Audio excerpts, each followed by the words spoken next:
47-year-old Ralph Stutzman was a married father of 13 children who owned a farm in LaGrange County, Indiana.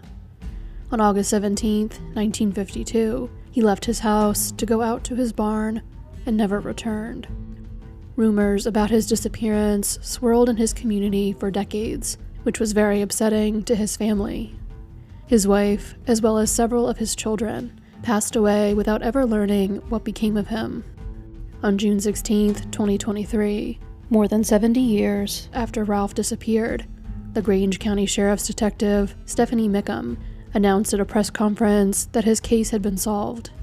Sometime after he vanished in Indiana, he moved to Florida, where he lived under the name Delbert Schrock and had 6 more children before passing away in 1968.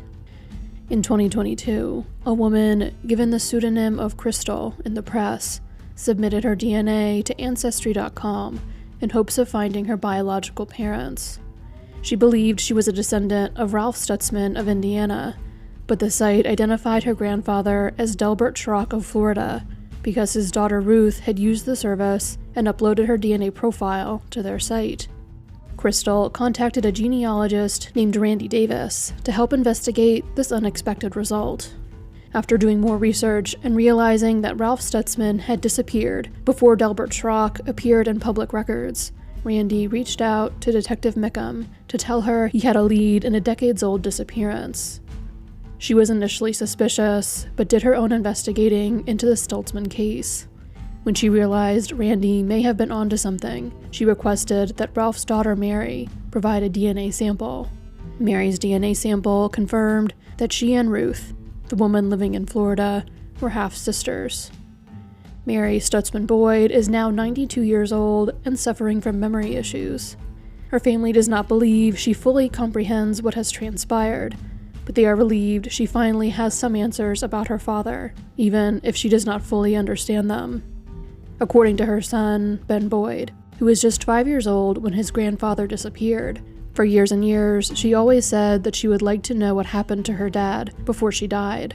I think for the whole family, it's just a relief to know what really happened to him, and that he's not laying in some ditch somewhere and deteriorating away.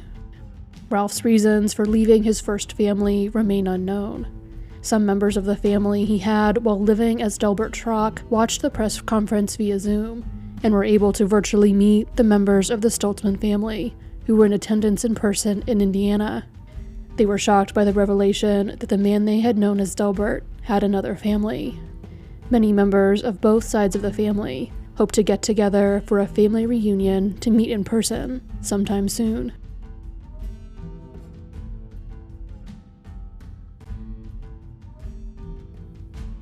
On April 26, 2023, a farmer was digging a ditch on his farmland off Coxmoor Road, Sutton and Ashfield, Nottinghamshire, when he made a terrible discovery. Between 4 and 6 feet underground, he discovered human bones. Unintentionally, the farmer had just solved a 56-year-old mystery. Traumatic injuries to the skull led an anthropologist to determine that the bones belonged to a murder victim. Initial DNA inquiries made by police did not help them identify the remains. Then, they released images of a shoe and distinctive socks found with the remains, which were seen and recognized by a man named Russell Lowbridge. Russell contacted police, believing the remains may have been those of his long-missing grandfather. Russell and one of his uncles provided samples of their DNA, and testing confirmed that the remains were those of Russell's grandfather, Alfred Swinscoe. Alfred was a native of Pinxton, on the border of Nottinghamshire and Derbyshire. He became known as the champion pigeon man of Pinxton as a result of his love of pigeon racing. He went to work in the local coal mine at the age of 14. He was able to work his way up to one of the better-paying positions at the mine, but frequently gave away any extra money he had to friends and relatives in need. Alfred was married and was the loving father of 6 children. By 1967, 54-year-old Alfred was a grandfather as well. On the evening of January 27th of that year, he went out to the local Miners Arms pub with 2 of his sons and some friends.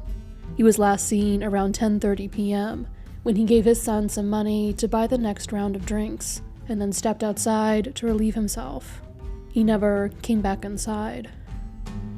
While Alfred's entire family was distraught over his disappearance, his son Gary, who had been with him at the pub the night he went missing, was particularly affected by it.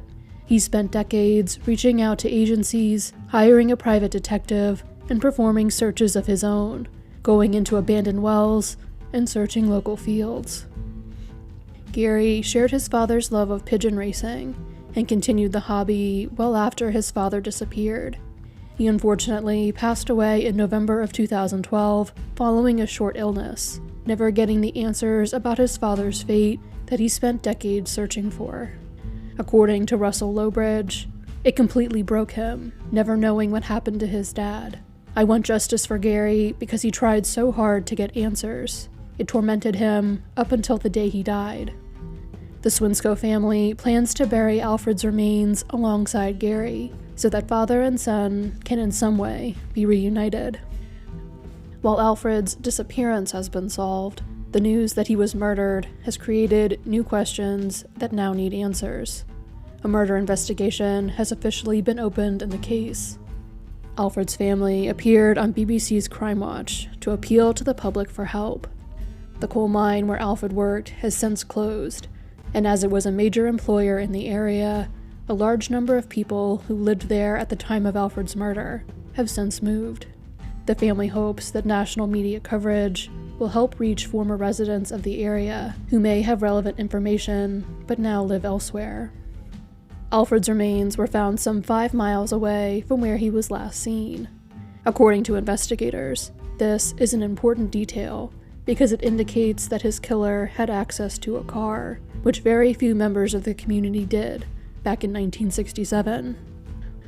4 of Alfred's 6 children are still living and desperate for answers about who took their father from them. Alfred's now 82-year-old daughter Julie told the press, "Someone, somewhere, will have some information, and we would urge them to get in touch with the police. We might be able to now give my dad the funeral he deserves, but we don't have the answers we desperately want. Someone killed my dad, and I want to know why. I need to know why."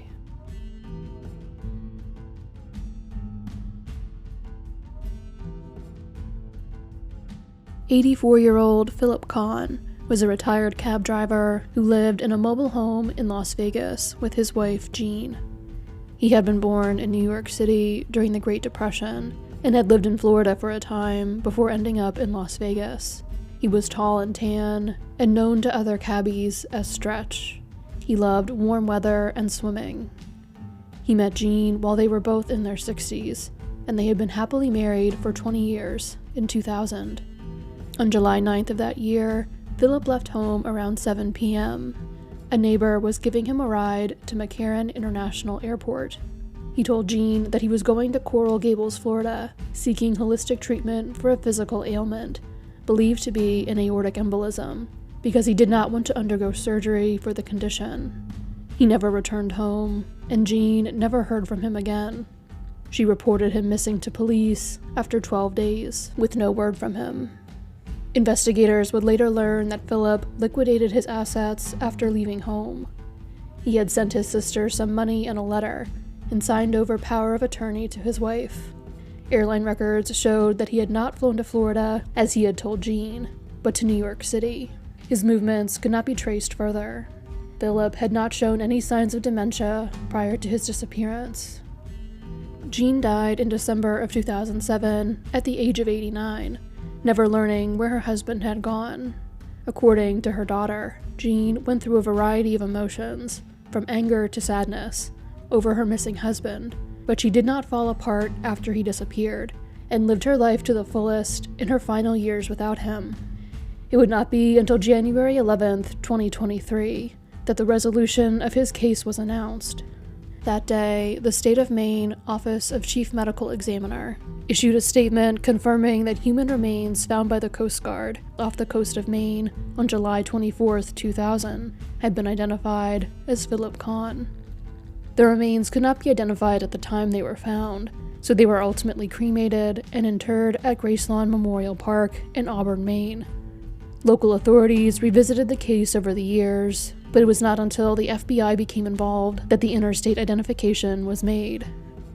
They were able to match the fingerprints and dental x-rays taken of the unknown remains before they were cremated to one submitted to Philip's missing person file in Las Vegas.